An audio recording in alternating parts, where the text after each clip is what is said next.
Merci Jésus.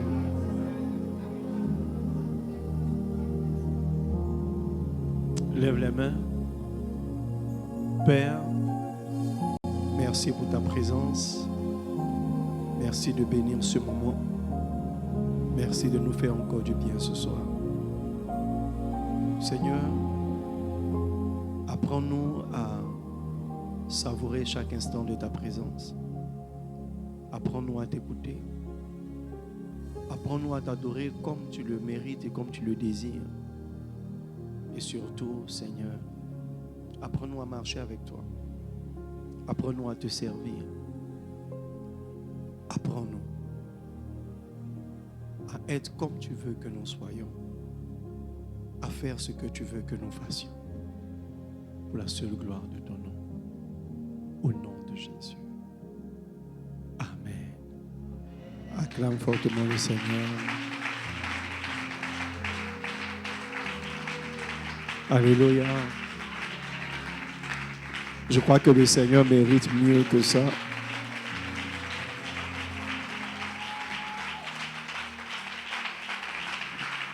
Alléluia.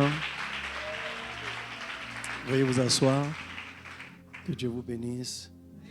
Alors, salue ton voisin immédiat, de gauche, de droite, de devant, de derrière. Dis-leur, vous êtes bénis au nom de Jésus. Alléluia. Que Dieu vous bénisse. Secret de bénédiction. Secret de bénédiction.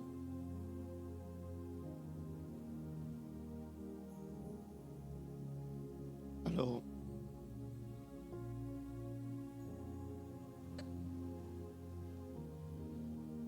je souhaite de tout mon cœur que Dieu te bénisse, que Dieu tende sa main sur toi, que ta vie traduise la bénédiction de l'Éternel, que Dieu marche au-devant de toi et que Dieu t'accorde ce que ton cœur désire et ce que son cœur désire pour toi. Entreprends et réussis au nom de Jésus. Commence et achève au nom de Jésus. Sème, récolte et mange au nom puissant de Jésus. Que toute réclamation autour de ta vie soit levée au nom de Jésus. Et que le Dieu des cieux te bénisse de toutes sortes de bénédictions. Que toute main contraire à la main de Dieu dans ta vie soit coupée au nom de Jésus. Que la main de Dieu soit la main qui te conduit au nom de Jésus. Que la main de Dieu soit la main qui te fait prospérer au nom de Jésus. Que Dieu t'accorde une pleine santé. Si tu es élève et étudiant, que Dieu t'accorde le succès. Si tu es entrepreneur, que Dieu t'accorde la prospérité. Si tu es commerçant, que le Seigneur t'accorde la prospérité. Quel que soit le métier que tu exerces, que Dieu bénisse ce que tu fais. Si tu es père ou mère de famille, que Dieu bénisse ta maison et ton foyer. Que Dieu vous transporte de grâce en grâce, de gloire en gloire et de bénédiction en bénédiction. Que la bénédiction de Dieu vous accompagne dans tous vos chemins au nom de Jésus. Que Dieu vous donne surtout la grâce de voir vos prières exaucées et de voir vos semences porter leurs fruits. Au nom de Jésus. Si tu reçois, donne-moi 3 bons amen.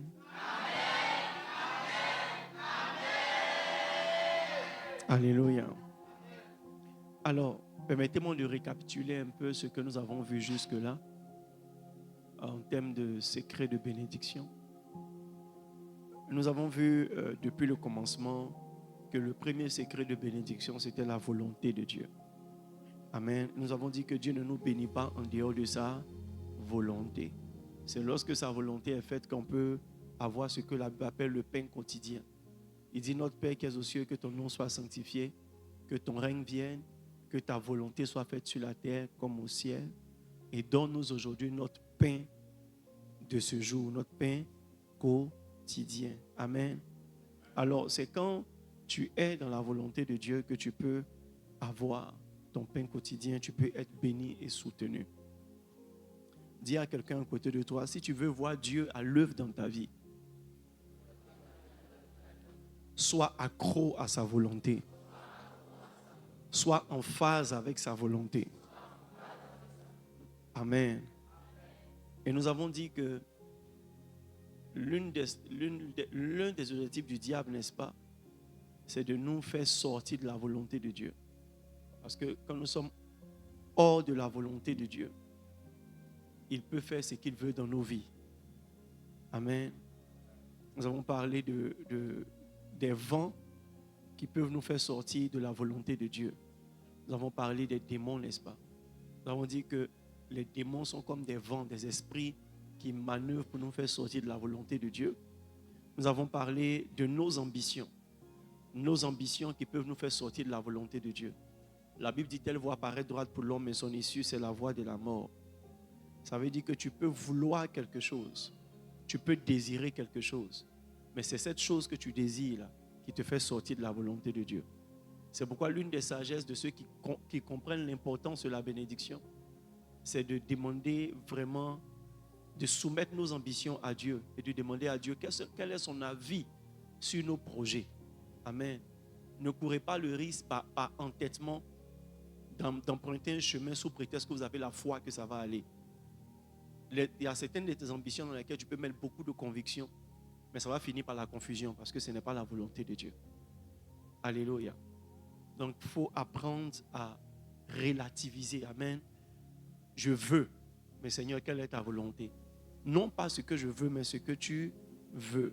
Beaucoup de personnes sont sorties de la volonté de Dieu et du timing de Dieu à cause de leurs ambitions démesurées. Tu veux faire quelque chose que Dieu ne veut pas que tu fasses. Tu veux épouser un homme que Dieu n'a pas prévu pour toi. Tu veux embrasser une carrière que Dieu n'a pas prévue pour toi. Et Dieu ne peut pas te soutenir en dehors de sa volonté. Donc quand tes ambitions sont fortes, tu peux sortir de la volonté de Dieu. Nous avons parlé du doute et de la peur. Le doute et la peur peuvent te faire sortir de la volonté de Dieu. Nous avons parlé aussi des dominateurs. Amen. Nous avons cité différentes catégories de dominateurs. Nous avons parlé des autorités. Nous avons parlé de la famille. Nous avons parlé dans les foyers. Nous avons parlé soit du monsieur ou de la dame, du papa ou de la maman, du mari ou de la femme. Nous avons parlé aussi des enfants qui sont des dominateurs. Nous avons parlé aussi des dirigeants des nations, n'est-ce pas? Les dirigeants des régions, les chefs du peuple qui peuvent être des dominateurs. À partir du moment où ils dominent, ils peuvent décider des choses qui sont contraires à la volonté de Dieu. Quand vous lisez l'histoire d'Israël, tous les rois qui ont fait naufrage, ont commencé à adorer des dieux et ont exhorté Israël à adorer aussi les mêmes dieux. Amen. C'est pourquoi la Bible nous demande de prier pour les autorités, pour ne pas que Satan prenne leur cœur. Il peut ne pas être chrétien, mais si on prie pour lui, Dieu va tenir son cœur dans sa volonté. Amen. Ne prenez pas les hommes au pouvoir pour acquis. S'ils changent, beaucoup de choses peuvent devenir compliquées. Alléluia. S'ils changent, beaucoup de choses peuvent devenir comment? Donc vous avez intérêt à prier pour vos maris, pour vos femmes, pour vos enfants, pour vos patrons.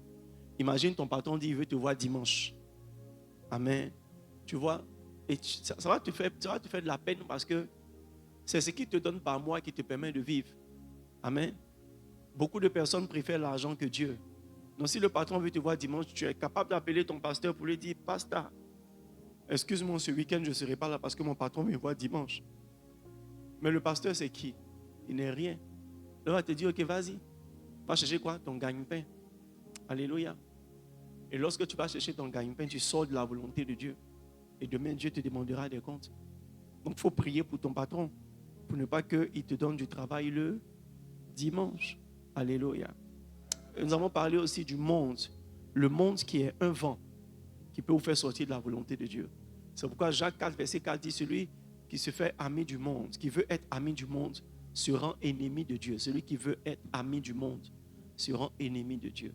Le monde vient avec tellement de courants que si tu ne sais pas à quelle est ta race et à quelle famille tu appartiens, à quel royaume tu appartiens, le monde va te tirer dans un certain sens.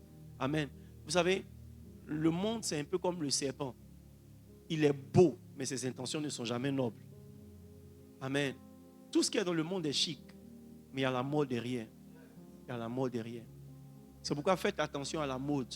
Ce n'est pas mauvais d'être à la mode, mais dans la mode, il faut avoir le discernement de ce qui est faisable. Amen. Alors, la plupart des chrétiens qui refusent de se convertir sont un peu mondains. Moi, quand tu commences à être trop comment dirais-je, à jour sur les films qui apparaissent, même quand tu pries en langue et ça sonne dans tes narines, tu es mondain. Yes, parce que tu vois, l'Esprit de Dieu est tel que il te déconnecte d'une certaine manière du rythme de la vie des gens. Les hommes spirituels sont déconnectés. Amen. Mais parmi vous, il y a des gens qui savent quel est le film qui a remplacé votre vilain film là, on appelait ça comment? Voilà, les gens savent quel est le film qui a remplacé les nounous. Les gens même savent qu'ils sont de tourner les nounous saison 5. Yes. Amen. Les gens savent la dernière mode en termes de vêtements, la dernière mode en termes de montres, la dernière mode en termes de ceci et cela. Vous savez, c'est pas très dernièrement, mais il y a quelques années de cela que j'ai appris que chaque coiffure de femme a un nom. Et chaque coiffure a une saison. Il y a Makoussi, Rakoussi, Découssu, Belinda, Marima et tout ça. Amen. Mais c'est nous qui ne savons pas, sinon elles les savent. Et quand tu vas au salon de coiffure, tu demandes, mais chérie, tu fais quoi? Elle dit non, Makoussi. Mais Makoussi, c'est quoi? Le temps que tu as expliqué, la dame même, elle a fini de faire ça sur sa tête parce qu'elles savent. Amen. Et il y a des gens qui n'ont pas la dernière mode, ils sont complexés. Complexés. Complexés. Amen. Quand tu n'as pas la dernière mode, tu es complexé. Si tu dois suivre la mode et le monde, tu vas aller dans tous les sens. Amen. On a la culture et les habitudes. Dans le monde, on a la culture et les habitudes des traditions. Amen. Vous savez, ça fait partie du monde. Les habitudes d'un pays, les habitudes d'un village, les habitudes d'une famille, les traditions. La Bible dit que vous avez remplacé la loi de Dieu par quoi? Par vos traditions. Amen. Alors, si tu es trop... C'est pourquoi c'est dangereux d'être trop famille. Je dépose là comme ça. La plupart des personnes qui sont trop famille ne vont jamais grandir spirituellement. Pas que Dieu est contre la famille. Mais Dieu dit tu dois haïr ton père, ta mère, ta femme, tes enfants, etc. pour pouvoir le suivre. Ça veut dire qu'arrivé à un certain moment, le fait que tu sois trop famille va te priver de certaines choses. Yes. Yes. Yes. Jésus dit, je ne suis pas venu apporter la paix, je suis venu apporter l'épée. C'est pourquoi Dieu prend plaisir à créer la persécution dans les familles pour nous donner le temps d'avancer. Et lorsque on subit la persécution, il nous dit en Jérémie 15, verset 19, il dit ce n'est pas à vous de retourner vers eux, c'est à eux de revenir vers vous. Parce qu'il y a un temps où les gens doivent te laisser partir. Il y a un temps où Abraham doit quitter la maison de son père, sa patrie, pour aller dans le territoire que Dieu va lui montrer. Ce n'est pas évident que ton chemin spirituel, tu le fasses à 100% avec ta famille sur le même chemin. Ils vont te laisser un moment, ils vont te rattraper après. Amen. La plupart des gens qui sont trop famille, maman dit, papa dit, tonton dit, tante dit, grand-mère dit, grand-père dit, etc., finissent par s'arrêter en cours de route. J'ai trop vu ça. Amen. Généralement, quand tu parles de ce genre de choses, les gens te prennent pour un anti-famille. Nous, on a des familles et on veut que nos familles soient unies. Mais la réalité, c'est que toutes les familles ne sont pas de Dieu. Amen. Et pour que ta famille devienne de Dieu, il faut que tu acceptes de t'éloigner pour t'allumer, pour revenir les éclairer. Sinon, tant que tu es dans le magnant, tu ne peux pas enlever magnant. Tant que tu es avec eux tous les jours, tu parles avec. Même Jésus, même, il a dû laisser Marie pour revenir après. Amen. Tu es avec eux tous les jours, vous parlez tous les jours. Et ils sont au courant de ce que tu fais. Tout ce que tu fais, tout ce que tu ne fais pas, ils sont au courant. Écoutez, ce n'est pas toujours bon. Et je ne parle pas même de la sorcellerie, je parle de la jalousie de Dieu. Amen. Souvent, Dieu est jaloux quand toute ta famille sait ce qui se passe dans ta vie. Yes. Il y a des choses qui sont du domaine de la confidentialité divine. Même pour aller sacrifier Isaac, Dieu a demandé à Abraham de ne pas parler à Sarah. Mais Sarah, c'était sa femme. Quelqu'un va me dire, mais la Bible recommande à l'homme de tout dire à sa femme, à la femme de tout dire à son mari. Mais il y a des choses qui sont du secret divin. Amen. Bon, que je continue. On a la mode, n'est-ce pas? Dans le monde, on a la mode et on a la musique. Amen. Arrivé un moment, ce n'est pas normal que tu saches danser toutes les danses du monde. Parce que tu n'as pas appris ça à l'église, en fait. Maintenant, où tu as appris? Ça veut dire que ta fenêtre est ouverte sur le monde et tu apprends ça. Ce n'est pas normal. Amen. Arrivé un moment, il faut accepter d'être démodé. ou bien de créer toi-même tes pas de danse, de créer tes musiques. Un jour, one day, on était en pleine croisade à Yopougon dans les années bissextiles. Très longtemps, amen. On était en train de faire une croisade à Yopougon et dans ce temps, je n'avais pas vraiment de pianiste. Donc, il y avait un gars que je sollicitais, qui m'aimait bien, qui venait nous aider. En pleine louange, il jouait, je ne sais pas c'est quelle chanson on jouait, mais il a joué jusqu'à arriver au moment où il y a les parties où les instrumentistes jouent et puis on danse là. Il joue jusqu'à tu entends.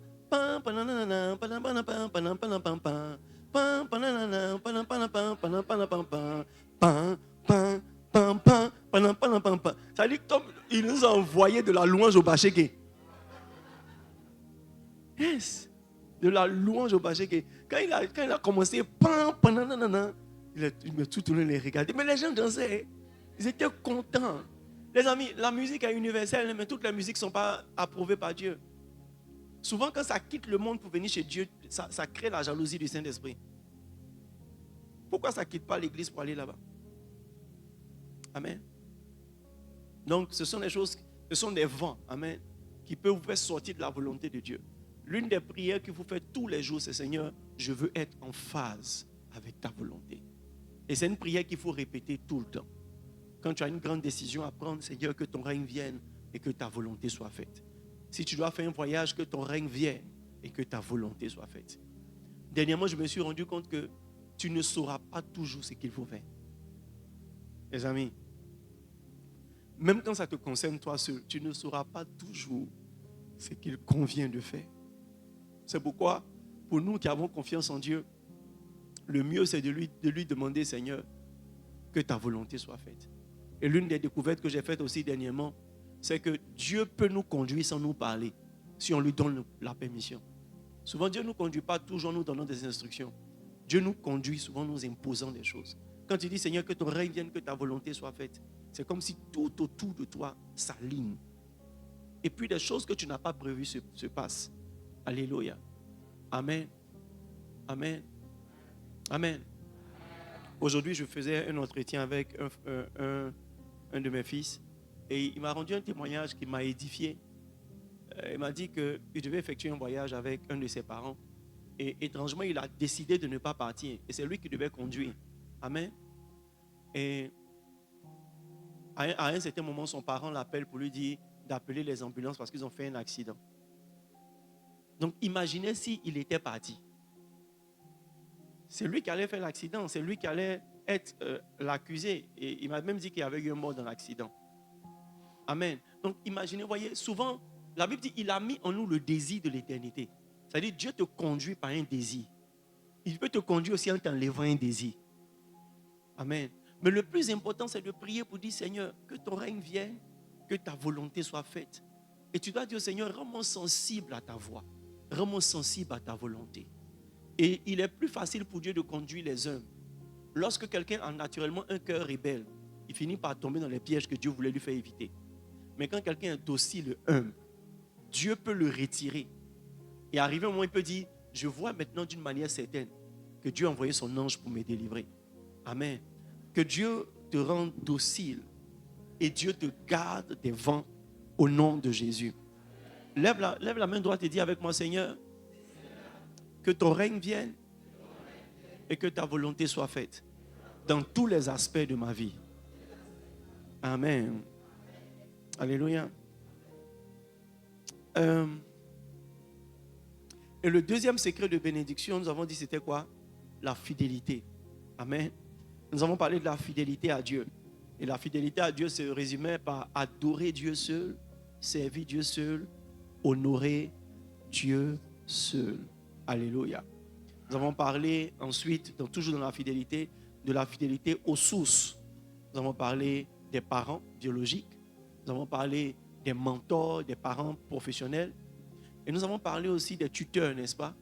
Et nous avons parlé aussi des pères spirituels. Nous avons parlé des pères dans la foi. Nous avons parlé des mentors. Et là, nous sommes en train de parler depuis maintenant 2 semaines de être fidèle à son assemblée. L'assemblée est une source de bénédiction. Amen. Je vous ai dit quelque chose que le Saint-Esprit a murmuré dans mon esprit il y a quelque temps de cela, je le disais souvent, mais quand ça vient de Dieu, c'est plus spécial. Il me disait, l'église est spirituelle.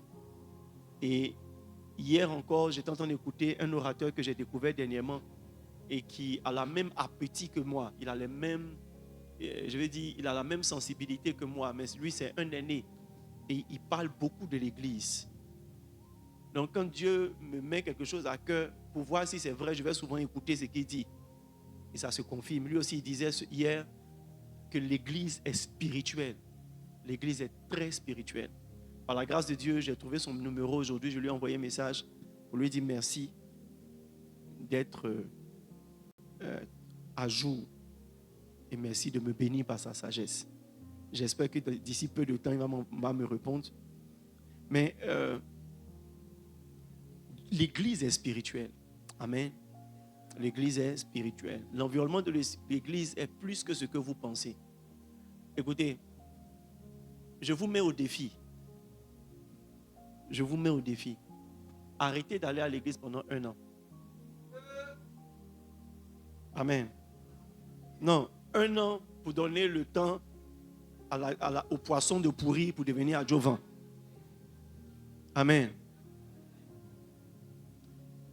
Quel que soit ton zèle, tu vas rétrograder. Alors que quand tu viens à l'église, peut-être que le pasteur ne te parle pas. Peut-être même que souvent quand il prêche, tu dors. Peut-être même que tout t'énerve. Mais au moins quand tu rentres chez toi, c'est comme si tu as pris du carburant spirituel, ta crainte de Dieu est renouvelée. Mais tu te déconnectes de l'église et des activités de l'église. Mystérieusement, tu vas commencer par t'affaiblir jusqu'à rétrograder. Qui veut relever le défi? Amen. C'est le signe que l'église est spirituelle. Vous savez, on est soumis aux mêmes souffrances. Souvent, je connais des moments de dépression. Dépression pour des raisons peut-être professionnelles, pour des raisons... Déjà, même la plupart de mes dépressions depuis quelques années, c'est en relation avec l'église. Amen. Un objectif que je veux atteindre, un reproche que je me fais, quelque chose que j'ai mal fait, des questions pour lesquelles je n'ai pas de réponse, quelque chose que j'ai essayé qui n'a pas marché, des questions, des sujets que je veux, des visions que Dieu me donne et puis je vois que je suis loin de cette vision. Ça, c'est mes raisons de dépression. Mais tu vois, c'est intense quand je suis à la maison, même quand je prie, c'est très intense. Quand je lis la Bible, souvent il y a des livres que je lis qui me dépriment encore plus. Amen. Parce que le livre te montre des choses que tu devais faire ou des choses que tu dois faire.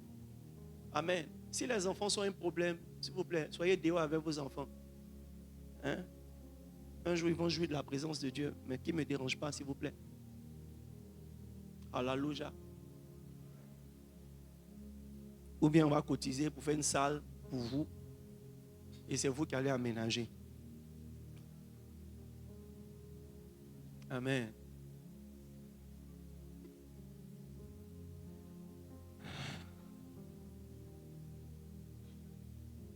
Là, on va mettre un écran là-bas pour vous, climatiseur, biberon, biscuits, tout.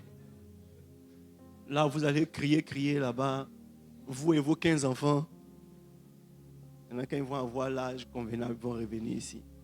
Souvent, il y a des onctions qui sont très sensibles.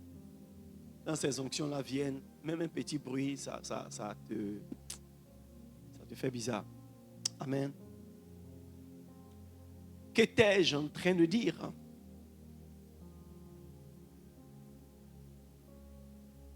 Hein? Mais quand tu arrives à l'église, c'est comme si, même si tu n'as pas prié pour ça, tu retournes à la maison motivé. Moi, ça m'arrive, et c'est pas pour toi, mais pour moi, ça m'arrive. Quand je traverse des moments de grand questionnement, souvent même de grande tristesse, mais une fois que j'arrive à l'église, je ne me rends pas compte à quel moment le Saint-Esprit a enlevé ça de moi. Mais je vais à la maison sans ça. Yes. Les amis, l'église est spirituelle. Tu ne sais pas que c'est dans cette baignade-là que Dieu t'a donné l'intelligence du projet que tu dois avoir. Tu ne sais pas que c'est dans cette atmosphère-là que la lumière dont tu avais besoin pour peaufiner une certaine décision ou un certain projet, c'est donc que ça t'est venu. Juste que tu es habitué à entendre des voix. Non, ce n'est pas la voix. La présence seule fait le travail. Amen. Et l'église n'est pas seulement spirituelle à partir du temple. L'église est spirituelle même dans tout l'environnement de l'église. Amen. Il y a des anges qui montent permanemment, qui sont permanemment dans l'église. Yes. C'est pourquoi c'est bon d'avoir une communauté. Je ne vais pas revenir dessus. Je vous ai montré comment être membre d'une communauté. Et je vous ai montré aussi comment être fidèle d'une église. Hallelujah. Amen.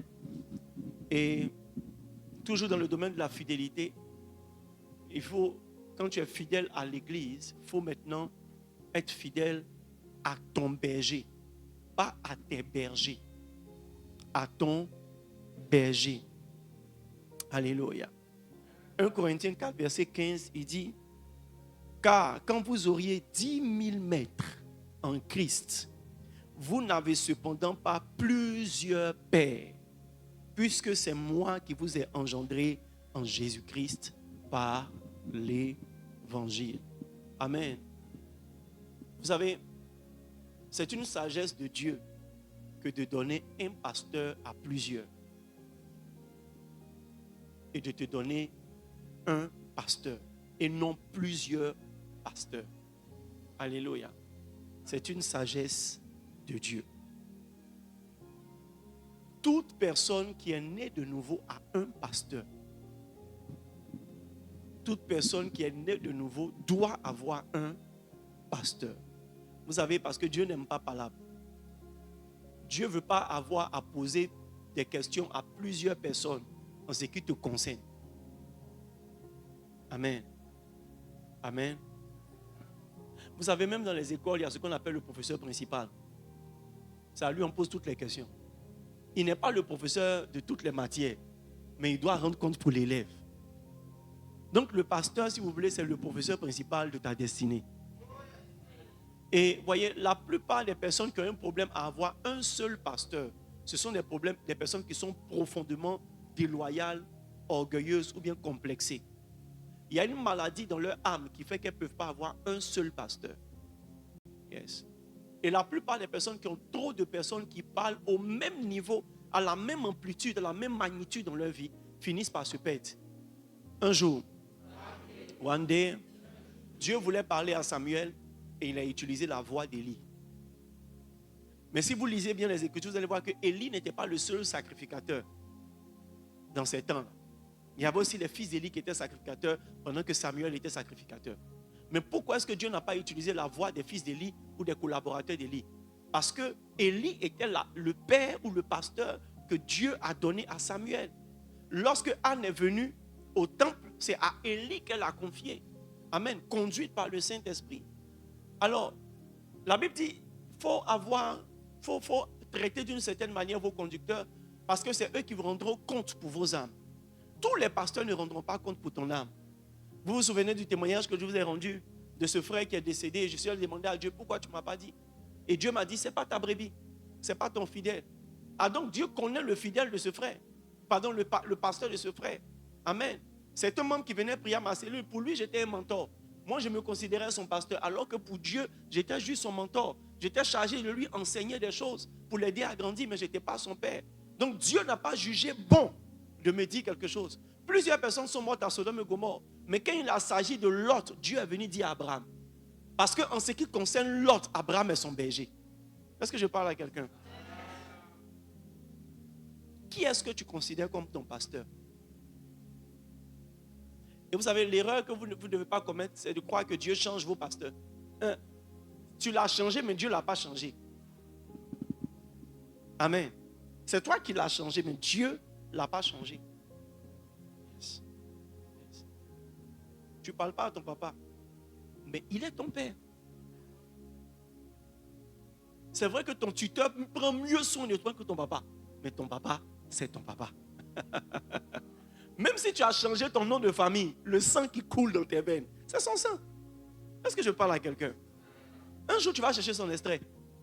Un jour, tu auras besoin de la photocopie de sa carte d'identité. Un jour, ça vient, tu auras besoin de ça. Alléluia. Donc, si des choses naturelles sont aussi stressantes et imposantes, à combien plus forte raison les choses spirituelles? Écoutez, n'écoutez jamais quelqu'un qui vous dit Dieu lui a dit que le temps de ce pasteur est fini dans sa vie. Écoutez, un mentor est saisonnier. Même encore, même dans le principe de la loyauté, même si ce mentor-là n'est plus utile maintenant parce qu'il a été utile hier, tu dois rester en contact avec lui. Mais un pasteur n'est jamais saisonnier. Un pasteur, il n'est jamais saisonnier. Tu peux, par la force du ministère spirituel, ne pas être dans son église, ne pas servir dans son église, mais c'est ton pasteur. Et tu dois avoir une relation de pasteur à fidèle avec lui ou de brebis à pasteur avec lui. Qui comprend ce que je suis en train de dire? Amen. Vous savez, Dieu éprouve même votre relation avec votre pasteur. Parce que le vrai secret de bénédiction, c'est rester fidèle jusqu'à la fin. Élie a dit à Élisée, si tu me vois partir, regardez, et vous savez que les fils des prophètes qui étaient dans l'histoire de 2 Rois, le chapitre 2, étaient aussi des personnes loyales. Parce qu'eux aussi, ils avaient leur pasteur. C'était des fils des prophètes, mais ils n'étaient pas des fils du prophète Élie. Amen. Donc, ils ne pouvaient pas se sentir intéressés par le manteau d'Élie, comme Élisée devait être intéressé au manteau d'Élie. Qui comprend ce que je suis en train de dire? Donc, ils disent à Élisée, tu sais que ton maître va être enlevé aujourd'hui. Ça signifie quoi? Tu peux recevoir l'onction, tu dois recevoir le manteau. Élisée leur dit, je sais, taisez-vous. Mais vous voyez que c'est Élisée qui poursuit Élie. Eux, ils sont restés dans leur coin parce qu'ils connaissent leur père. Beaucoup de personnes spirituellement sont perdues parce qu'ils ne connaissent pas leur père. Mes brebis connaissent ma voix. Elles m'entendent et elles me suivent. Tu peux reconnaître ton pasteur par sa voix. Yes, par sa voix. Quel enseignement il te donne? Ce qu'il dit là, est-ce que ça parle à ta destinée? Est-ce que ce qu'il dit arrive? Les amis, j'ai compris qu'il y a quelque chose dans le spirituel qui fait que lorsque un parent maudit son enfant, ça arrive. Un parent bénit aussi son enfant, ça arrive. Maintenant, la même chose spirituellement existe dans ce que quand un pasteur maudit son fidèle, ça arrive. Quand un pasteur aussi maudit, bénit son fidèle, ça arrive. Ce que je veux vous dire, c'est quoi? Si un autre homme de Dieu rentre ici et puis dit, je vous frappe de malédiction, ça ne va pas arriver. Ça ne va pas arriver. Amen. Mais si moi je me tiens derrière cette chair, et puis je dis, je prie que la bénédiction de Dieu soit sur vous, ça va arriver. Quelqu'un s'attendait à l'autre. Non, l'autre là s'est lancé à condition que une malédiction sans cause, elle est sans effet. Donc c'est lancé, mais il y a quelque chose derrière. Amen. Non, j'annule pas pour le moment. Ça doit travailler. Bishop a dit on protège l'église par la malédiction. Vous savez, il a construit en Akazo, là où on fait les conférences chaque année. Quand il a construit, il a fait graver sur un mur une malédiction. Yes. Il a dit que si jamais il lui arrivait quelque chose, que celui qui allait être en charge de son campus décide d'en faire une université où on enseigne la loi, on enseigne les mathématiques, on enseigne ce qu'on enseigne dans les autres universités, que lui soit maudit, que ses enfants soient maudits. C'est-à-dire qu'il a mis une grande malédiction de sorte à ce que personne ne peut prier même pour que Bishop Dag meure et puis lui il va prendre pour transformer ça en université séculière. On protège l'église par la malédiction. Jésus même a protégé les apôtres par la malédiction. Il dit, le scandale doit venir, mais malheur à celui par qui le scandale va venir. Il dit, le Fils de l'homme sera livré. Mais celui qui va le livrer, il vaudrait mieux qu'il ne soit pas né. C'était une malédiction. Donc ce n'est pas en réalité lui qui a tué Judas. C'est la malédiction qu'il a lancée qui a tué Judas. Donc tant que tu n'es pas Judas, tu ne meurs pas. Tant que tu ne fais pas de danger, je sais, tu ne meurs pas. Yes. Et ça marche, les amis, ça marche. Le premier client qui va se risquer. Oh. Amen. Maintenant, les gens me demandent permission avant de parler de quelque chose. Papa, je voulais parler de ça là, mais je ne sais pas si la malédiction va me poursuivre. Les amis, donc vous avez peur de quelque chose. Mais essayez. Yes. Essayez. Et tout à l'heure même, je vais aggraver encore.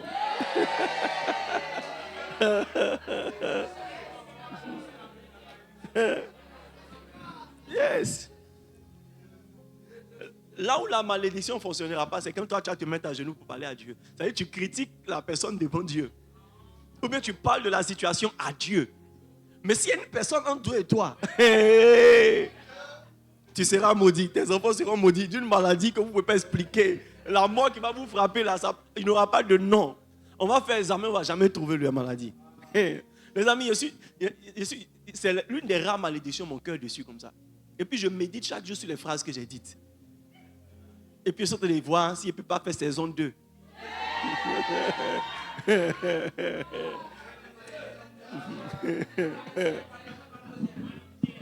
Yes. Amen. Pourquoi Dieu veut que tu aies un pasteur? Parce qu'il y a des choses que tu ne peux jamais connaître si on ne t'apprend pas. Pourquoi Dieu veut que tu aies un pasteur? Parce que Dieu ne veut pas que tu commences à zéro. Yes. Vous savez, si tout le monde doit commencer à zéro, l'évangile ne va pas avancer. C'est pourquoi le dernier miracle d'Élie a été le premier miracle d'Élisée. Les derniers miracles de Jésus ont été les premiers miracles des apôtres. Yes. Ce qui était un peu mystérieux et compliqué pour Jésus était très facile pour les apôtres. La résurrection des morts était très facile pour eux. Faire lever les paralytiques, facile pour eux. Pourquoi? Parce que la vie chrétienne et le ministère spirituel, c'est un peu comme une course de relais. Tu comprends la course où ton dévancier s'est arrêté. Yes. Et c'est ce que Satan fait. Amen.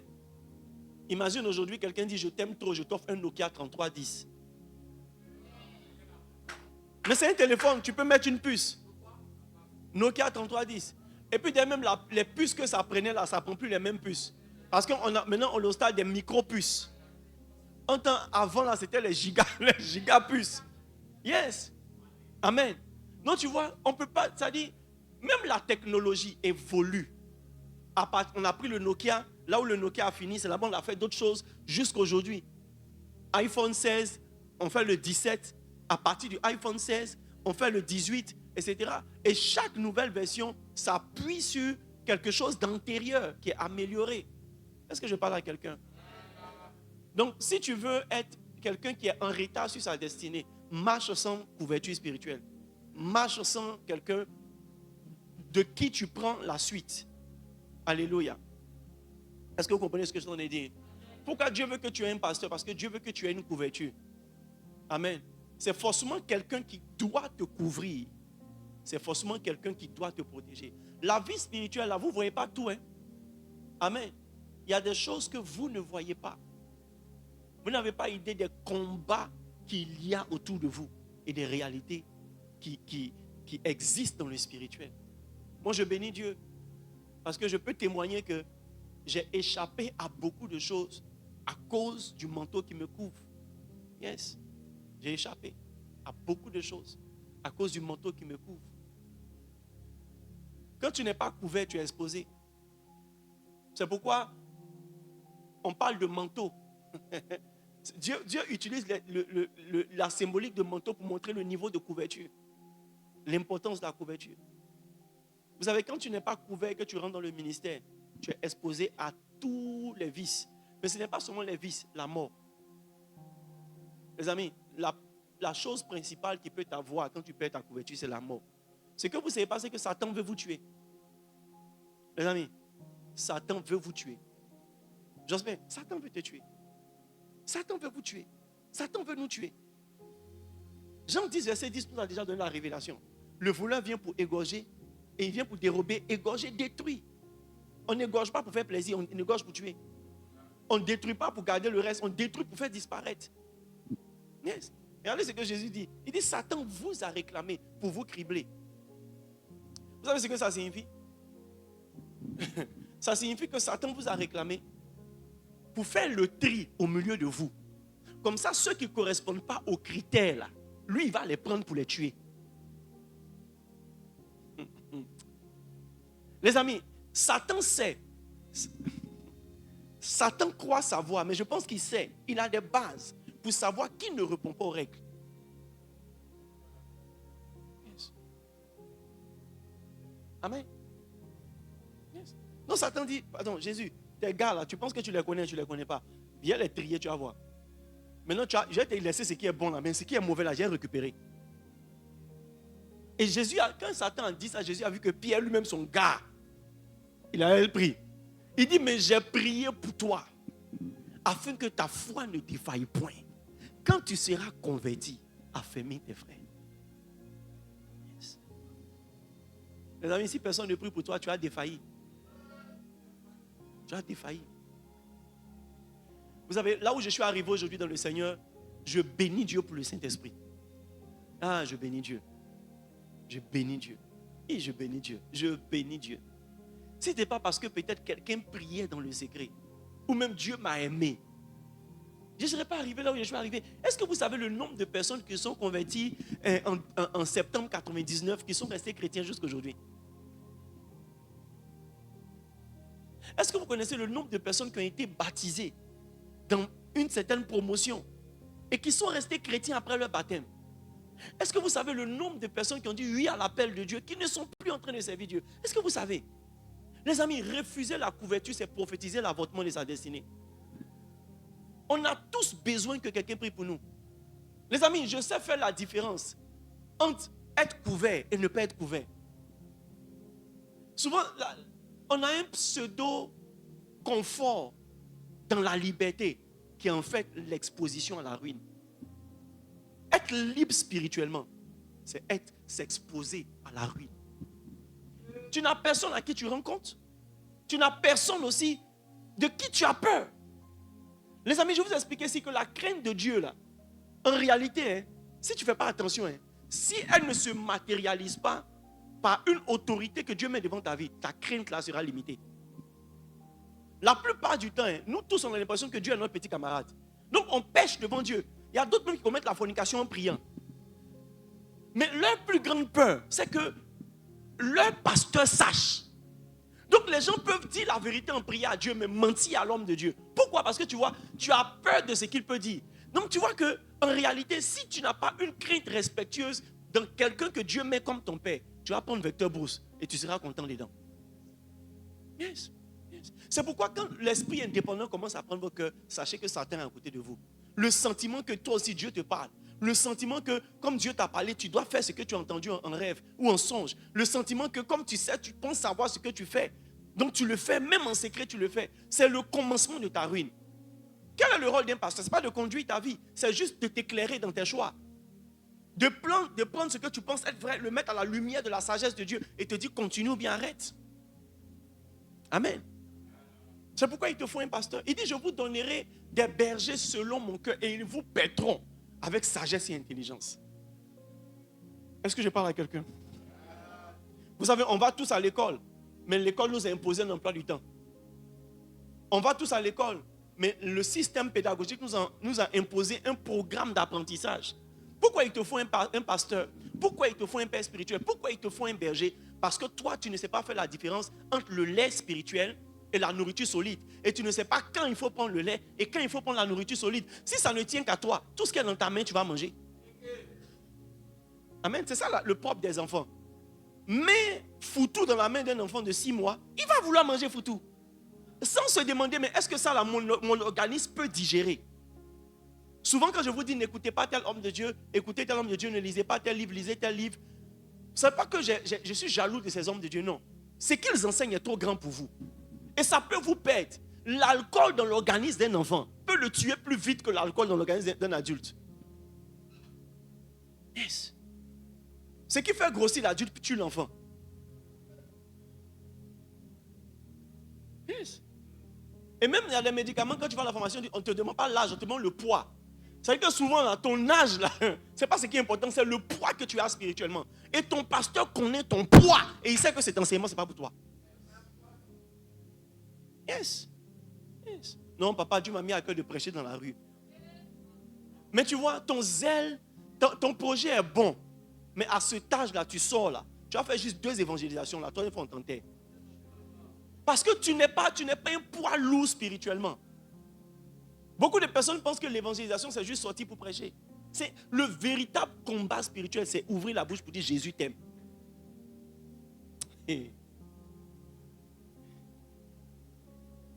Tu sais, moi, depuis que je suis au GGC, on ne m'a jamais donné le micro pour prêcher. Alors que Dieu m'a dit, le jour où il m'a appelé, tu es un prédicateur des nations, tu es un pasteur des nations. Et je pense que le vieux n'a pas compris mon appel. Donc, je vais commencer à faire mon ministère. Et puis, par la grâce de Dieu, je pourrais faire, parce que je sens la pression dans mon cœur.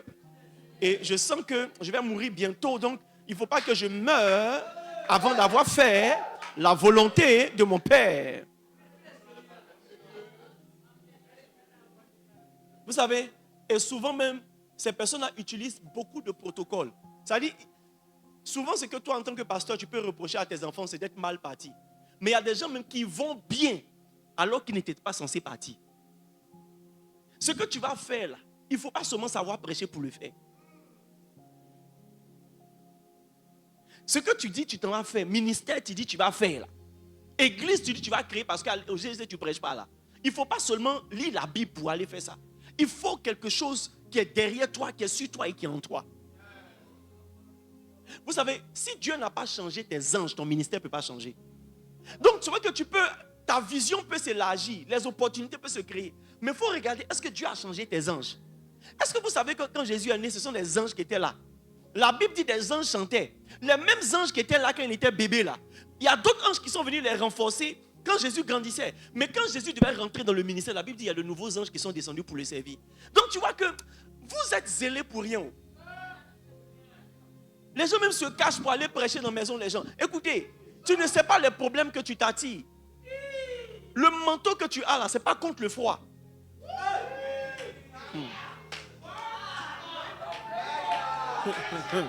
C'est pas contre le froid.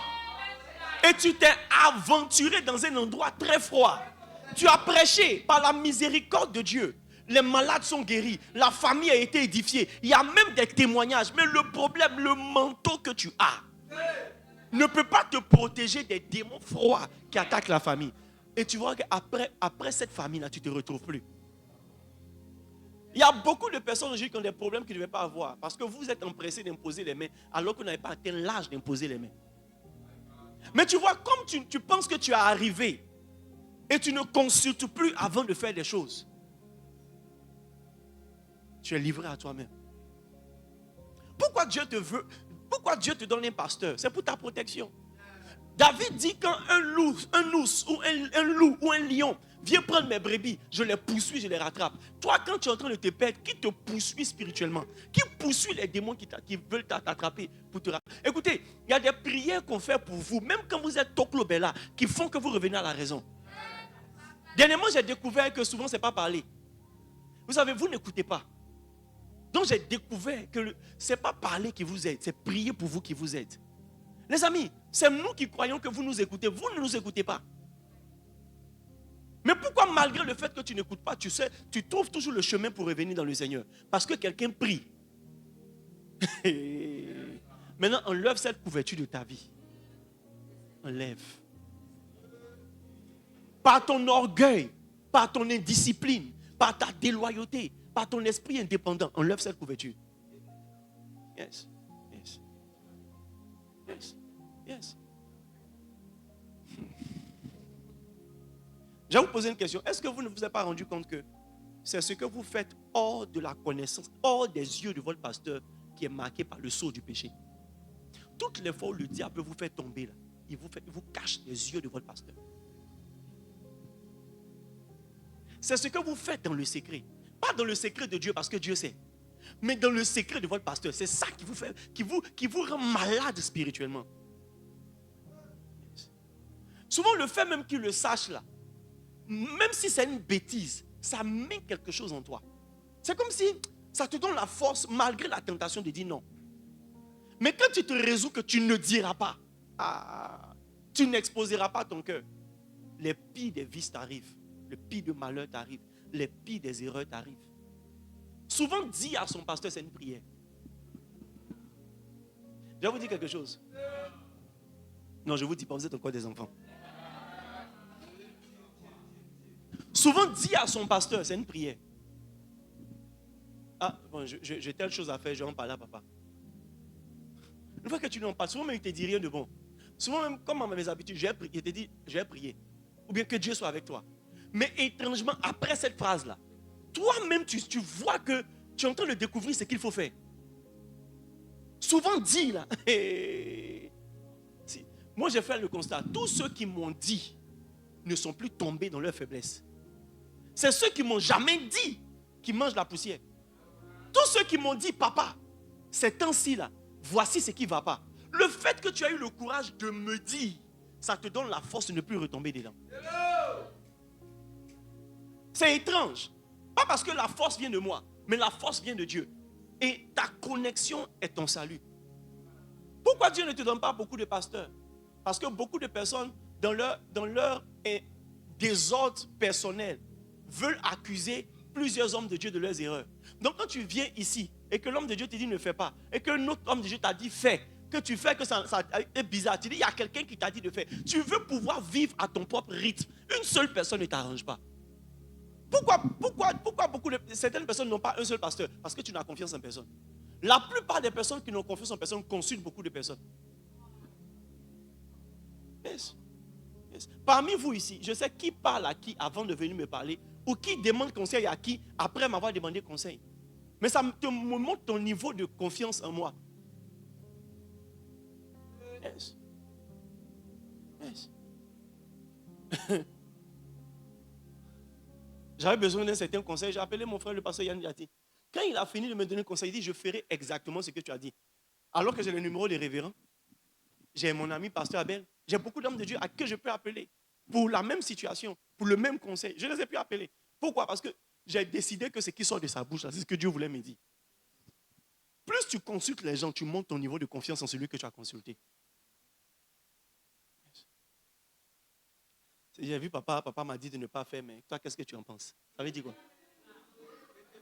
Et souvent, ils ne disent pas, j'ai vu papa. Hein. Souvent, ils disent, non, j'ai tel projet. Ils ne te disent pas, ils ont vu il y a 4 personnes. Et pour eux, ils cherchent la confirmation. Ils ne cherchent pas la confirmation. Ils cherchent l'élément qui va les faire désobéir à l'instruction de base. Pourquoi des gens dans l'église ne croient pas en la loyauté? Parce qu'ils écoutent d'autres personnes qui attaquent la loyauté. Yes. Il paraît qu'on ne mange pas l'ananas et lait. Il paraît qu'on ne mange pas anacade aussi et lait. Il y a des choses qui ne se mélangent pas. Amen. Il y a des choses qui ne se mélangent pas. Amen. Lorsque Dieu vous donne un pasteur, battez-vous pour être fidèle. C'est votre source de bénédiction. 1 Chronique 20, il dit, confiez-vous en l'Éternel, vous serez affermis. Confiez-vous en ses prophètes et vous allez prospérer. Amen.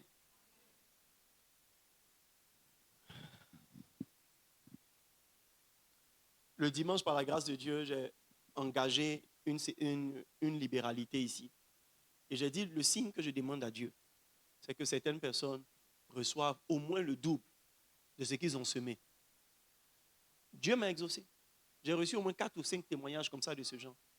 Des gens qui ont reçu soit plus de 20 000, puisque j'avais demandé une semence de 5 000 et 10 000. Des gens qui ont reçu plus que ça. Il y a des gens qui ont reçu exactement ça. Au moins 5 personnes. Mes amis, ça ne serait pas arrivé si je n'étais pas berger. Plusieurs fois ici, j'ai déclaré des bénédictions. J'ai reçu des témoignages des gens qui ont reçu des cadeaux, des chaussures, etc. Les amis, les pasteurs sont une source de bénédiction. Isaac n'était pas seulement le père de ses enfants, il était aussi leur berger. Donc il était conscient qu'il devait les bénir. Yes. Je suis de plus en plus conscient que Dieu a mis dans mes mamelles le lait pour vous nourrir. Je suis de plus en plus conscient que Dieu a mis dans ma bouche les bénédictions qui vont vous accompagner. C'est pourquoi, vous voyez, je me lasse pas de vous bénir. J'essaie de m'exercer à vous bénir même avant même mon message. Pourquoi? Parce que, vous voyez, vous ne serez jamais ce que une voix autorisée n'a pas déclaré que vous serez. C'est trop difficile d'être seul. C'est trop difficile d'y arriver seul. Il faut que quelqu'un parle. Il faut qu'une parole marche au-devant de toi. Il dit, j'entendais la voix de l'Éternel qui marchait. Il faut qu'une voix marche au-devant de toi. Quelqu'un dise des paroles sur ta vie. Amen. C'est le rôle d'un pasteur. Amen. Ok. Beaucoup de personnes ici, malheureusement, entendent mais n'écoutent pas. écoutent mais ne prennent pas au sérieux. Vous savez, moi je crois, et ça, le bishop Oyedepo l'a dit parce que Yann Diati l'a repris, et je le crois aujourd'hui, qu'il y a des démons qui sont envoyés spécialement pour séparer les pères et les fils et pour rendre dur à recevoir le message des pères. Ça fait que souvent même, je peux vous dire quelque chose, vous allez recevoir difficilement. Mais quand quelqu'un d'autre va venir dire la même chose, vous allez recevoir. C'est spirituel. C'est spirituel. Ce n'est pas seulement la familiarité, il y a des démons qui combattent ça. Parce que les instructions qui vont t'aider à devenir se trouvent dans la bouche d'une seule personne. Yes. Yes. Plus ton téléphone est sophistiqué, tu ne peux pas utiliser n'importe quel chargeur pour le charger. Yes. Chargeur d'Adjami, ça ne peut pas charger. Oui. C'est parce que tu n'as pas bon téléphone que ce qu'il dit là, tu réagis. Reçois bon téléphone au nom de Jésus. C'est là que tu as commencé à acheter les chargeurs 30 000, 40 000. Yes. Yes. Les amis, dernièrement, mon MacBook a commencé à avoir un petit problème. Un MacBook, c'est un ordinateur Apple. Et il y a comme une bande qui avait commencé à apparaître. Donc, j'ai demandé à quelqu'un qui s'y connaît. Il dit, papa, quand c'est comme ça veut dire que le courant qui rentre n'est pas bon. C'est que tu n'as pas pris le chargeur original. Effectivement, le chargeur original que j'avais, je l'ai donné à maman parce que c'est la seule chose qui peut charger son téléphone. Et il m'a coûté près de 40 000. Donc, quand je lui ai donné, j'ai eu une opportunité d'un chargeur à 10 000. C'est la même forme, les mêmes câbles. Mais aujourd'hui, c'est en train de gâter mon ordinateur. Les amis,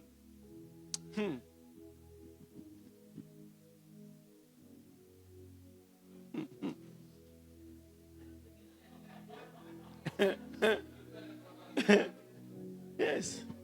Quand tu mets sa main en charge, mais le courant qui rentre, c'est un courant gâté. Quand il t'impose les mains, tu tombes. Mais l'onction qui rentre en toi, c'est une onction gâtée. Les amis, l'original,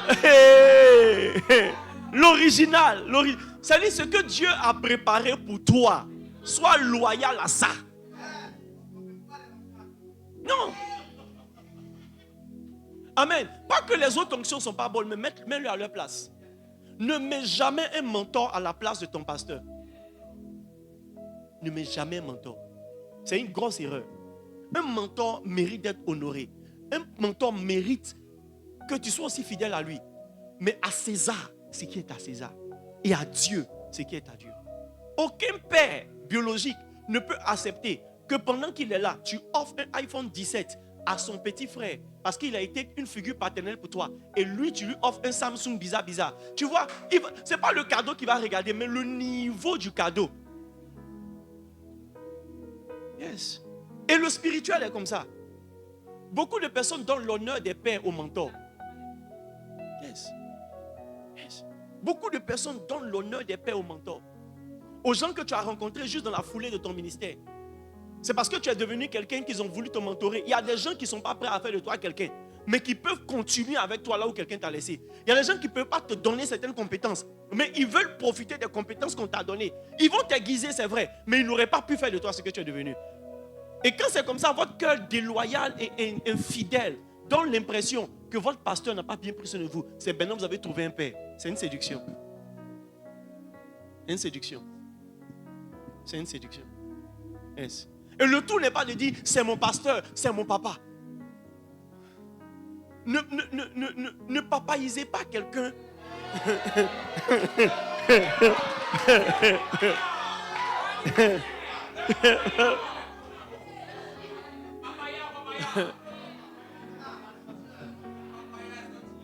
Ne papaisez pas quelqu'un que votre cœur ne ressent pas, papa. Je vous dis, écoutez, je vous dis la vérité. Et c'est la séduction de l'église dans ces temps de la fin. Vous appelez papa des gens que votre cœur ne ressent pas, papa. Ce qui fait d'un pasteur votre père, c'est votre attitude envers lui. C'est pas ce que vous, comment vous l'appelez. Yes. Yes. Yes. Yes. Yes. Beaucoup d'entre vous m'appelez papa. Mais peu d'entre vous me traitent papa. Et je peux faire la différence. Pas par rapport à leur comportement. Vous savez, le cœur de l'homme est tortueux par-dessus tout. Il n'y a pas pire hypocrite que l'homme. Parmi vous, il n'y a pas quelqu'un qui est qui est sans hypocrisie. Et ça, c'est... Moi-même, je suis hypocrite, mais je ne suis pas le premier de classe. Je suis le dernier. Amen. Il y a des endroits où on n'est pas premier. Amen. Amen. Yes. Tu vois, par quoi est-ce que je vois le niveau d'attachement, le niveau de considération de quelqu'un? C'est comment est-ce que Dieu valide cette personne et soutient la personne. Quand tu vois l'esprit qui marche avec toi marcher avec quelqu'un, ça veut dire que la personne a un cœur que Dieu a vu. Il y a des choses qui ne s'obtiennent pas par la prière, des choses qui s'obtiennent par la qualité du cœur. Il y a des choses qu'on ne force pas. Non, non, tu peux être dans l'église de quelqu'un, mais ce n'est pas ton père. En fait, Dieu veut qu'il soit ton père, mais tu ne l'as pas encore reçu comme ton père. C'est pourquoi Dieu dit en Malachie, il dit, si je suis votre père, où est mon honneur? Ça veut dire qu'il y a une possibilité qu'il soit votre père, mais vous ne le traitez pas en père. C'est la raison pour laquelle un certain niveau de grâce n'est pas dans votre vie. Montre-moi quelqu'un qui avance correctement quand il est sous couverture. Et qui, dans la vie de qui tu peux voir les mêmes choses que tu vois dans la vie de son père. Je te montrerai quelqu'un qui a un cœur de fils envers ce père en particulier. Pourquoi l'onction du pasteur Mohamed marche aussi bien sur le pasteur Yannick? Parce qu'il est vraiment fils du pasteur Mohamed. Il n'est pas juste en train d'utiliser le nom de quelqu'un. Il est vraiment fils. Et l'esprit qui est sur lui l'a reconnu. Il y a des gens, l'esprit qui est sur la maison ne les reconnaît pas. C'est triste de le dire, mais c'est la réalité. La réalité. Ne papaisez pas quelqu'un que votre cœur ne reçoit pas comme un père. Yes.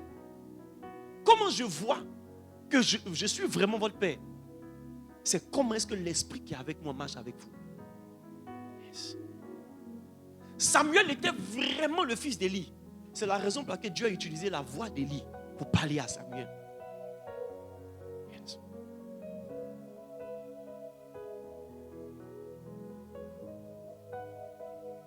Yes.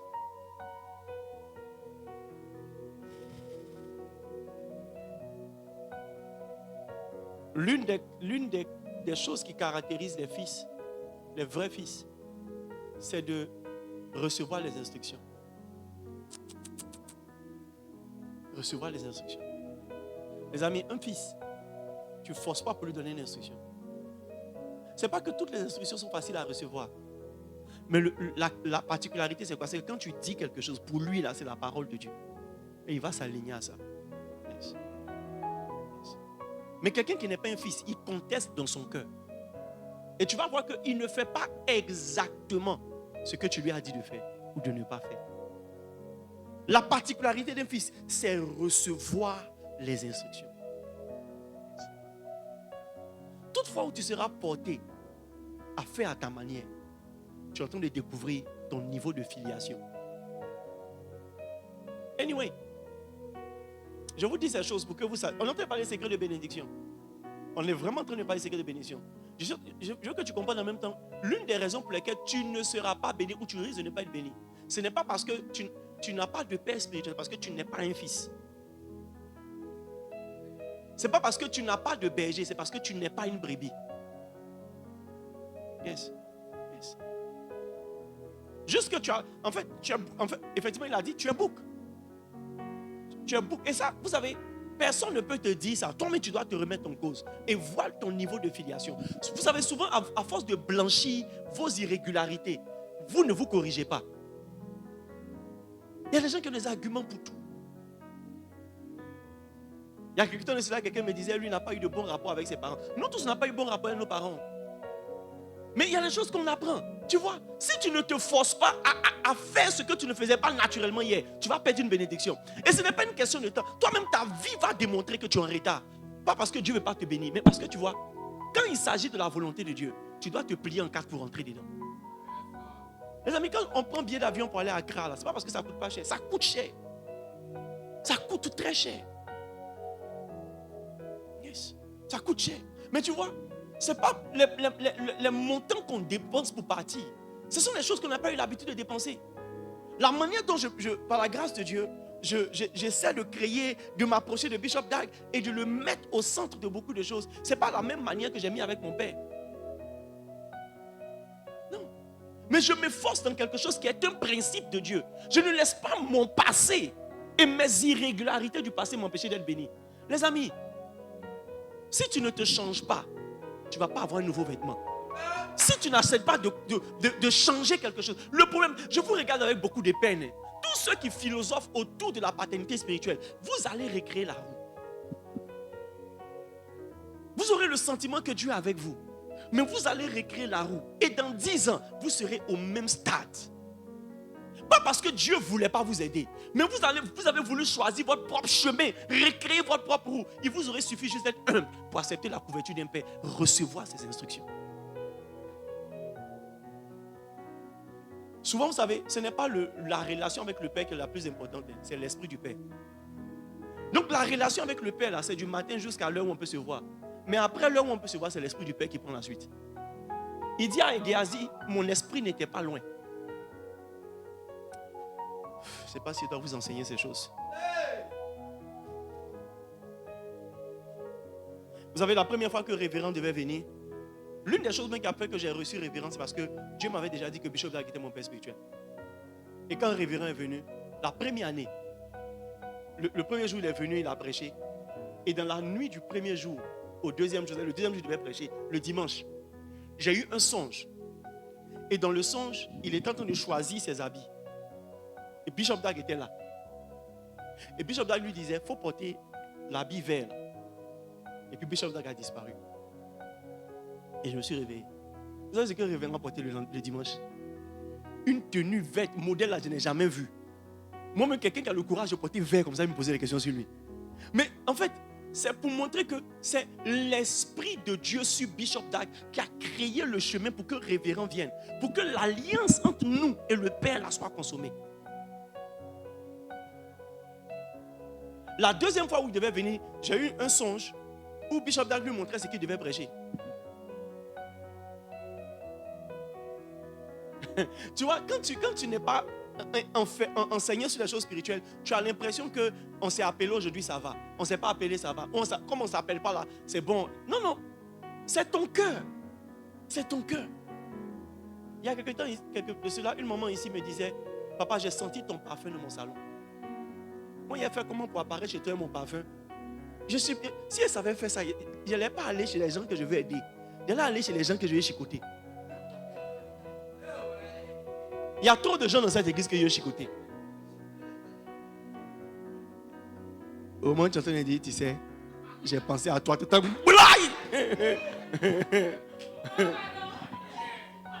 Au moment où on doit jeûner, les 3 jours de jeûne, ou bien les vendredis, et puis tu prends le gaba et taper sur ta bouche.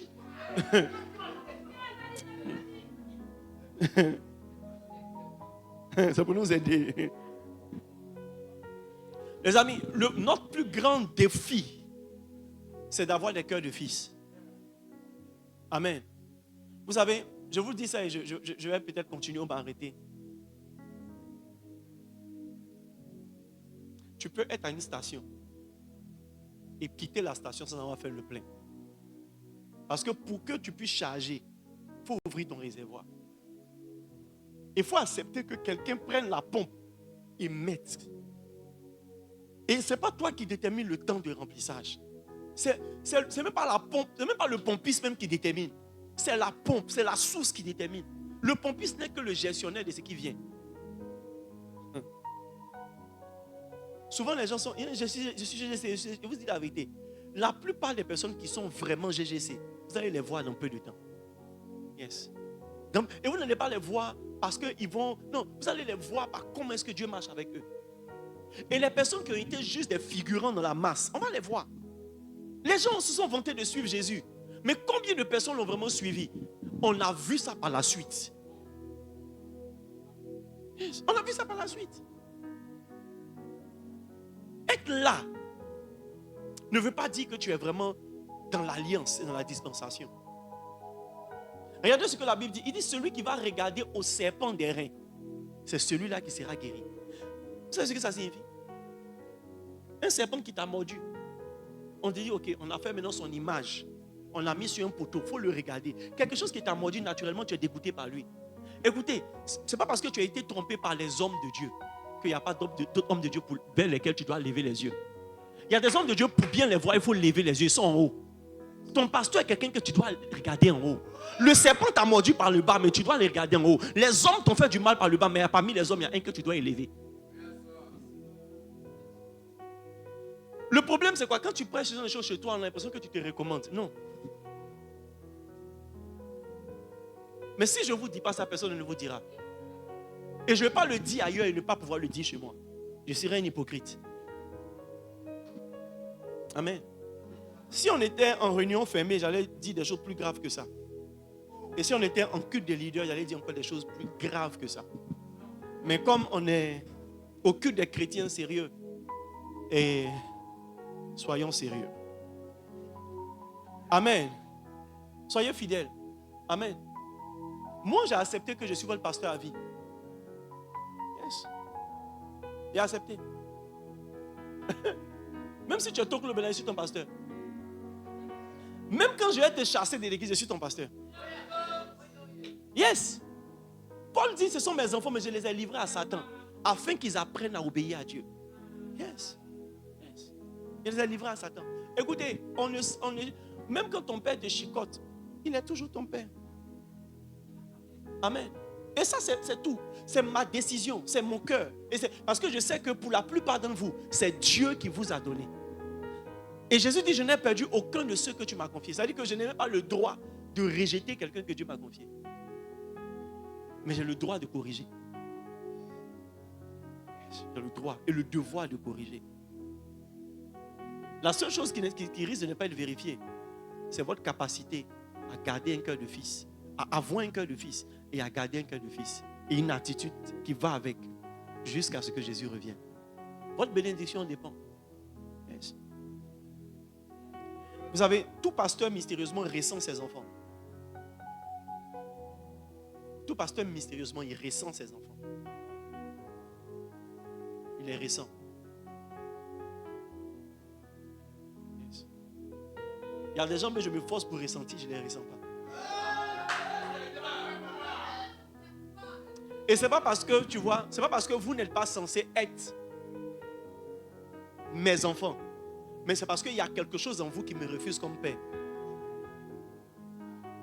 Yes. L'une des choses qui caractérise les fils, c'est de donner à leur père ce que leur père aime. En fait, je ne parle pas en termes de matériel. En d'autres termes, chercher à faire plaisir au père. Ce sont des choses que tu vois, si tu es un pasteur expérimenté, tu vas commencer à observer. Et tu vas commencer à éprouver ceux qui sont avec toi par rapport à ça. Yes. Et souvent, par certaines attitudes, vous pouvez sortir de l'affiliation. Mais vous n'êtes pas rendu compte que vous êtes sorti de l'affiliation. Et vous savez, il y a des gens qui ont été des fils, maintenant qui sont devenus des étrangers. Les premiers finissent par devenir les derniers. Et les derniers finissent par devenir les premiers. Quand vous n'accordez pas de valeur à quelque chose, Dieu vous enlève ça. Yes.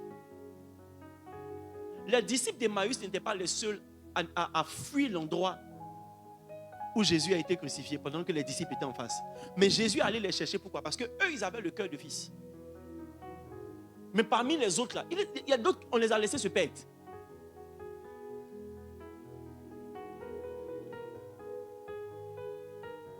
Si tu n'as pas ce niveau, d'abord, tu ne sais pas qui est ton pasteur.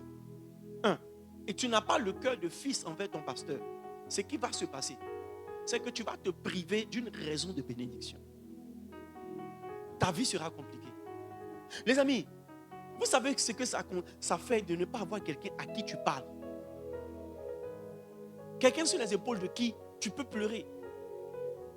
Vous savez, l'une de mes plus grandes souffrances, en ce qui concerne ma relation avec mon père biologique, à cause de beaucoup de situations depuis mon appel jusqu'à aujourd'hui, j'ai été pratiquement seul. Mais vous savez, les chapitres de ma vie qui auraient été plus faciles si j'avais mon père à côté de moi. Tu es obligé d'être un homme sans avoir les épaules d'homme sur lesquelles tu peux pleurer. Vous ne savez pas ce que ça signifie.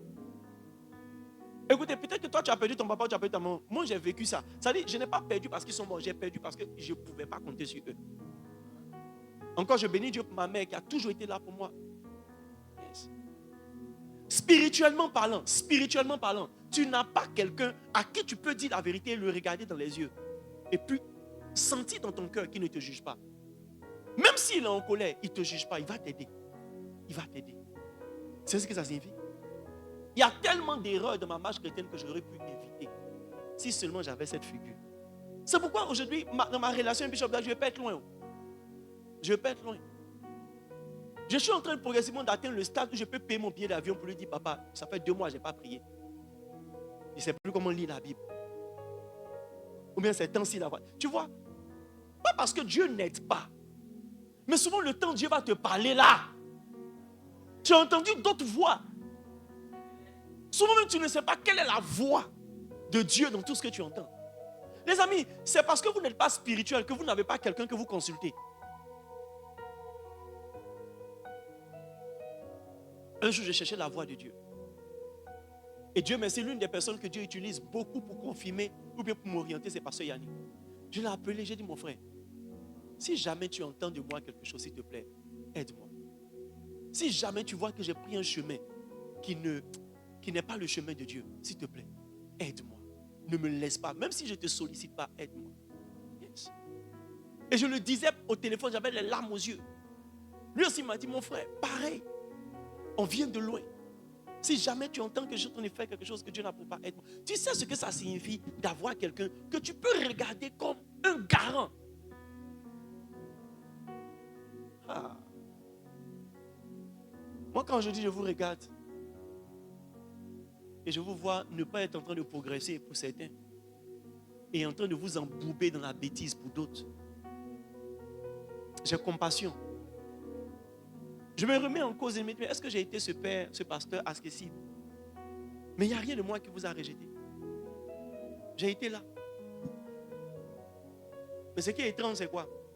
C'est qu'il existe des hommes qui ont construit leur maison à côté de l'eau, remplie de poissons, mais ils ont faim.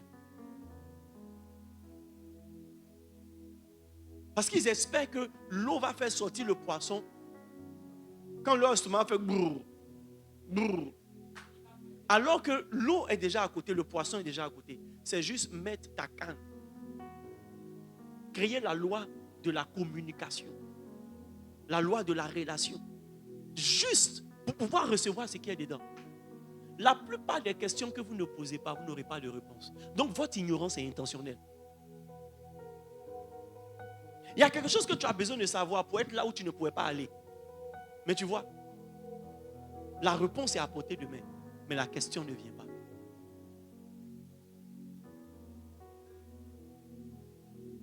Vous nous gaspillez. Hein? Pour vous qui me suivez en direct, vous gaspillez vos pasteurs.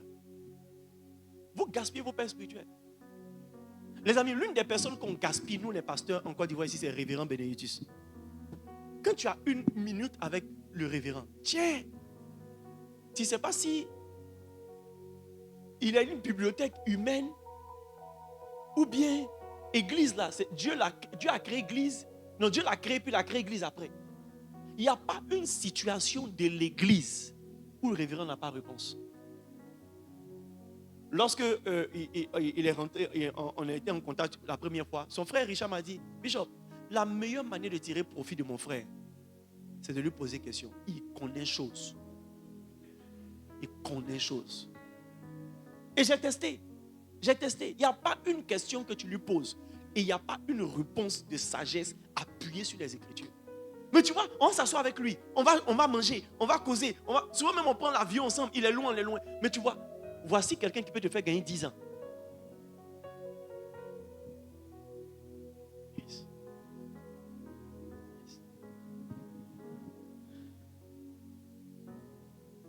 C'est pas parce que tu as une source de bénédiction à côté de toi que tu es béni. C'est ta connexion à la source là qui te bénit. Est-ce qu'il y a un autre langage dans lequel je peux parler pour que les gens la comprennent? Souvent, il y a des femmes, leur mari est béni. Il est ouin, mais elles dorment à côté de lui et elles se réveillent comme des femmes qui sont possédées. Alors, il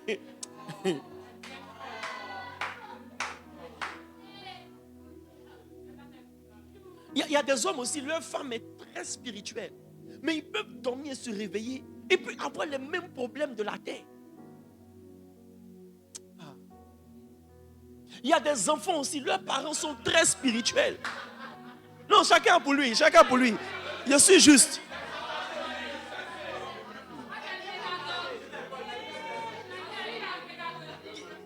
Écoutez, il y a des parents, il y a des enfants, leurs parents sont très spirituels. Mais ils ne voient pas. Et tu vois qu'ils cherchent ailleurs. Et... Vous savez, souvent, pour nous garder de l'orgueil, il y a beaucoup d'expériences desquelles on ne parle pas. Souvent, c'est ceux qui ont vécu là, qui doivent vous rendre ces genres de témoignages.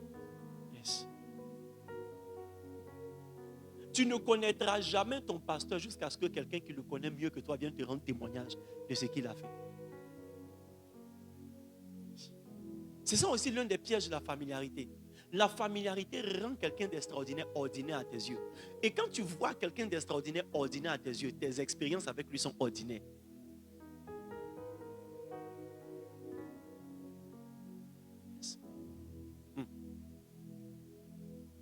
Voici une des questions de Jésus qui a choqué les gens. Qu'est-ce que tu veux que je te fasse? Les amis.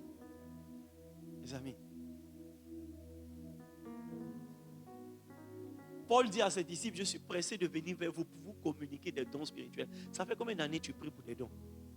Lui, il n'a pas besoin de prier pour ça. Il peut te communiquer, il peut partager. Tu es en train de chercher le don de la voyance. Lui, il peut te donner sans prier.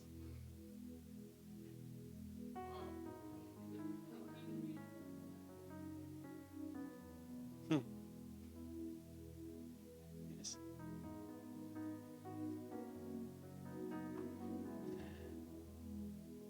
C'est vrai que tu vois, quand tu rentres dans une banque, le caissier n'a pas l'argent. Ton gestionnaire n'a pas l'argent. Mais l'argent dont tu as besoin, ils peuvent te donner. C'est étrange. Il y a des gens qui sont gestionnaires des choses desquelles ils ne jouissent pas encore. C'est ça le rôle d'un pasteur.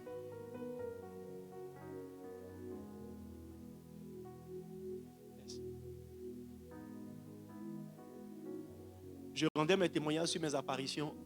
Et l'une de mes filles dans le temps m'a dit, papa, je veux expérimenter la même chose. Je lui ai dit, va. La nuit, elle n'a pas dormi.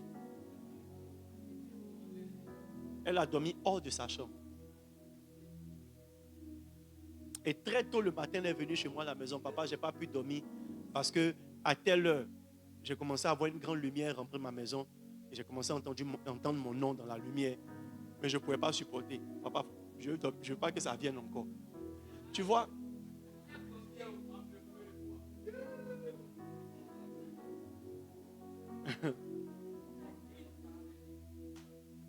J'espère bien. Viens. Regardez Jospin. Il est en bas. Moi, je suis en haut. Moi, naturellement, je suis passé par les marches pour venir. Mais à partir du moment où je suis en haut, c'est facile pour moi. Monte. De le faire monter. Même si c'était plus haut que ça, lui, il n'allait pas souffrir. Sa seule chose, c'est de rester accroché à mes mains. Et j'allais le tirer pour monter. Monter, peut-être l'escalier était piégé, mais prendre là. La seule chose qu'il lui fallait faire, c'est supporter de rester attaché jusqu'à ce qu'il monte. Quand tu es dans une dimension, quand ton père est dans une dimension, le meilleur moyen de rentrer dans cette dimension, c'est de le provoquer pour qu'il t'introduise. Il y a des choses pour lesquelles tu n'as pas besoin de jeûner. Quand tu es un pasteur qui est spirituel, parce que ça a son avantage que tu es ça. C'est en son avantage. Yes.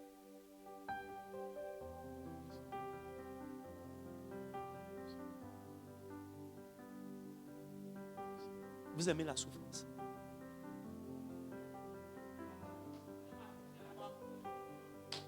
Non, il y a des souffrances comme j'ai enseigné. Il y a des souffrances normales, mais il y a des souffrances, c'est du masochisme.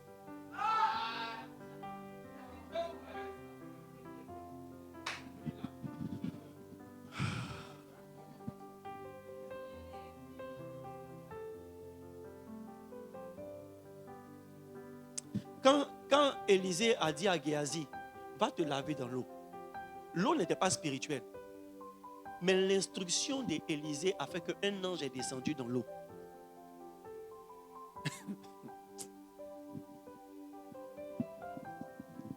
Les amis, je vais vous dire quelque chose. Cet endroit-là n'a pas été choisi par Dieu. Dieu a accepté cet endroit parce que moi je suis venu là. Je suis en train de dire que si moi je bouge d'ici, Dieu me suit. L'église, l'église n'est pas bâtie ici. L'église est bâtie sur moi. L'église est bâtie sur ton pasteur. C'est pourquoi je vais vous donner un autre pasteur. Et je vais aller faire 1 mois ailleurs. Et puis après, je vais venir faire le point de vos vies.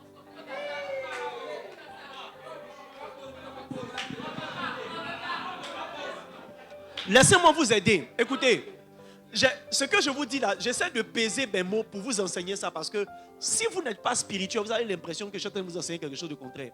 Toi-même, ta propre maison, lave, arrange tout et voyage pendant 2 semaines. Quand tu reviens, tu as l'impression que tu es dans une maison en ruine. Parce que même quand tu es là, si tu n'es pas homme à balayer la maison, à arranger les choses, ta présence maintient certaines choses dans un certain état. Ça veut dire que spirituellement parlant, tout homme transporte une certaine atmosphère. Maintenant, cette atmosphère, ce n'est pas parce que Dieu est avec lui, c'est parce qu'il est homme.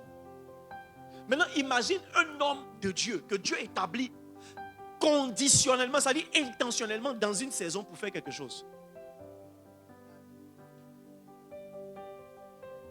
Quand Dieu te donne un pasteur, si tu le gaspilles juste en venant t'asseoir pour demander conseil par rapport à demain, après-demain. Parce que le pasteur n'est pas seulement un conseiller, c'est une source spirituelle. Il dit, je veux être avec vous pour vous communiquer des choses spirituelles. Quand je vois les gens qui ne sont pas spirituels du tout, je vois des gens qui ne savent pas pourquoi Dieu leur donne un pasteur. Est-ce que tu sais que l'entreprise que tu veux créer, il te faut un certain niveau spirituel? Au moins de discernement. Et ce discernement, tu ne l'auras pas tant que quelqu'un ne te donne pas. Ou bien tant que tu ne jeûnes pas pour que Dieu te donne. Maintenant, quelqu'un te dit, arrête de jeûner, il y a déjà jeûné pour ça, tiens.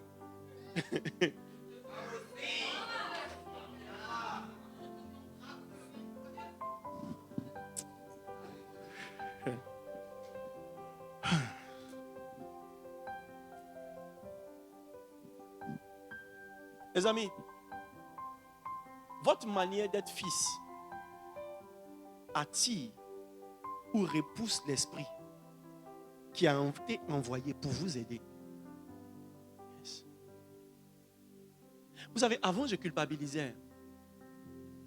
Mais de moins en moins je culpabilise. Pourquoi? Parce que malgré le développement de la science, il y a des gens qui meurent sans se soigner. Le problème n'est pas que la science n'est pas disponible, il n'y a pas de médicaments. Le problème, c'est le refus de se soigner. C'est ça qui a fait que la personne est morte. Et quand tu vas à l'hôpital, s'il était venu plus tôt, c'est vrai qu'il y a des maladies incurables, des maladies difficiles. Mais tu vois, pour les maladies qu'on peut traiter, tu ne dois pas laisser s'aggraver. Juste que tu ne viens pas à l'hôpital. Tu ne viens pas à l'hôpital.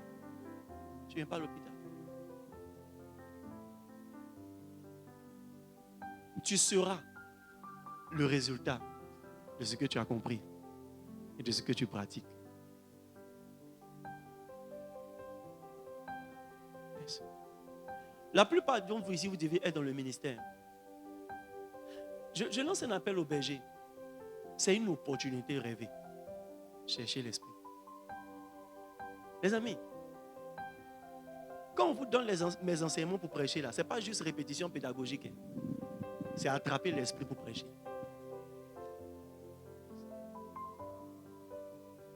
Quand vous serez grand, je vous parlerai de certaines choses.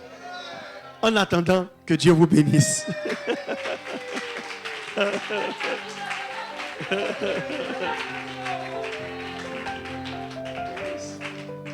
Les amis, que Dieu vous aide. Les amis, ne laissez jamais Satan vous faire croire que c'est l'insécurité qui fait que votre pasteur vous demande d'être fidèle, d'être loyal ou de l'écouter lui. Ce n'est pas l'insécurité. C'est pour ta propre sécurité. Votre manière de suivre montre déjà ce que vous allez devenir ou ce que vous n'allez pas devenir. De tout mon cœur, mon souhait pour vous, c'est que vous soyez bénis. Les bons païens ont leur marabout. Et souvent, ils n'ont pas beaucoup de marabouts. Les bons païens, ils ont leur marabout. Un bon chrétien. On a le même Seigneur. Nous tous, on sait où le carburant de la Côte d'Ivoire quitte, c'est à la scie. Mais on ne va pas charger à la scie. On charge dans les stations que la scie approvisionne.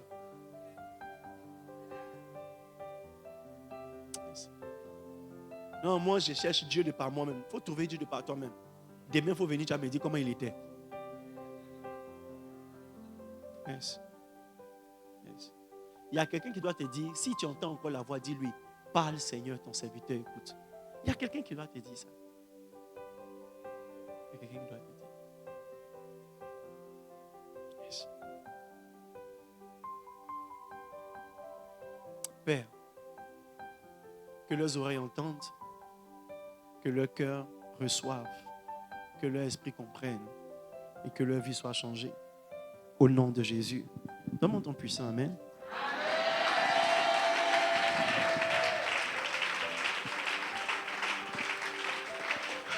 Alors, si tu as ta dîme, viens devant. Tu as une dîme, viens devant.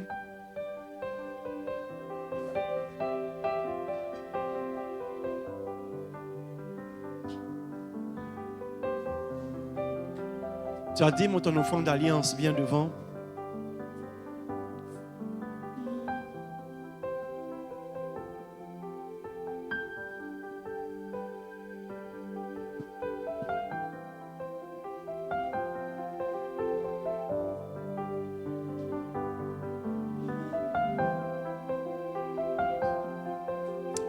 Lève ta dîme et ton offrande d'alliance, nous prions le Seigneur.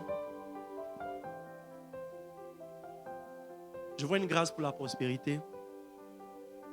J'espère juste que vous croyez.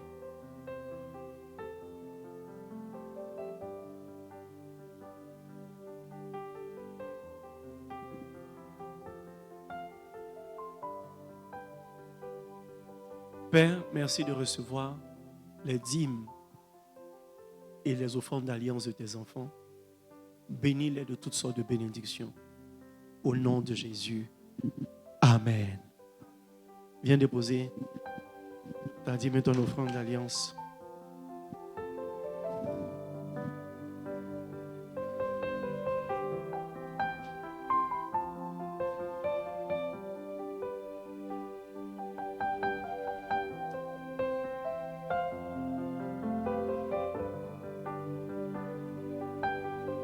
Tiens-toi debout avec ton offrande ordinaire. Nous prions tous le Seigneur.